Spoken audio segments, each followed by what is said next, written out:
சென்னை கண்ணகி நகர் பகுதியில் ஒருங்கிணைந்த சேவை மையத்தை திறந்து வைக்க வந்த முதலமைச்சர் மு.க.ஸ்டாலினுக்கு பொதுமக்கள் மற்றும் கட்சி தொண்டர்கள் உற்சாக வரவேற்பு அளித்தனர். மாற்றுத்திறனாளிகளுக்கான உரிமைகள் திட்டத்தின் கீழ் விழுதுகள் என்ற ஒருங்கிணைந்த சேவை மையத்தை தமிழ்நாடு முழுவதும் திறக்க தமிழ்நாடு அரசு திட்டமிட்டிருக்கின்றது. அதன்படி முதற்கட்டமாக சென்னை கண்ணகி நகரில் 3,08,00,000 ரூபாய் மதிப்பீட்டில் ஒருங்கிணைந்த சேவை மையம் அமைக்கப்பட்டுள்ளது. இந்நிலையில் மாற்றுத்திறனாளிகளுக்கான உரிமைகள் திட்டத்தின் கீழ் அமைக்கப்பட்டுள்ள இந்த முதல் சேவை மையத்தை முதலமைச்சர் மு.க.ஸ்டாலின் ரிப்பன் வெட்டி திறந்து வைத்தார்.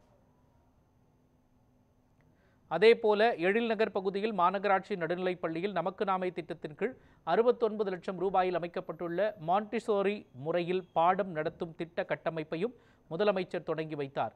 தொடர்ந்து அந்த மழலையர் வகுப்புகளை ஆய்வு செய்த முதலமைச்சர் குழந்தைகளோடு கலந்துரையாடினார்.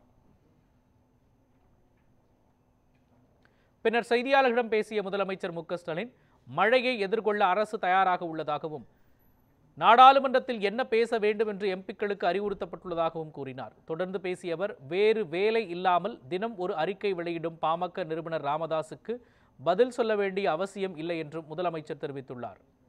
காற்றல் தாழ்வுடன் வலுப்பெற்றிருக்கு சார். இதோட நகர்வு தமிழ்நாடு கரையை நோக்கி வரும்னு சொல்லியிருக்காங்க. பெருமழை எதிர்பார்க்கிறோமா? என்ன மாதிரியான எதிர்பார்க்கல அது வேற. நாங்க தயாரா இருக்கிறோம். எல்லாத்துக்கும் தயாரா இருக்கிறோம். அரசு நாடாளுமன்ற கூட்டத்தொடர்ல தமிழகத்துக்கு தேவையான நிதி மற்ற உரிமைகளை என்ன எழுப்ப இருக்கிறோம், என்ன அறிவுறுத்திருக்கீங்க? ஏற்கனவே நாடாளுமன்ற உறுப்பினர்லாம் கூப்பிட்டு வச்சு என்னென்ன பேசணும் அப்படின்னு தீர்மானமே போட்டு உங்கள்கிட்ட கொடுத்துருக்குறோம். அதை வலியுறுத்தி பேச வேண்டியது நான் உத்தரவு போட்டிருக்கேன். அந்த அடிப்படையில் பேசுவோம்.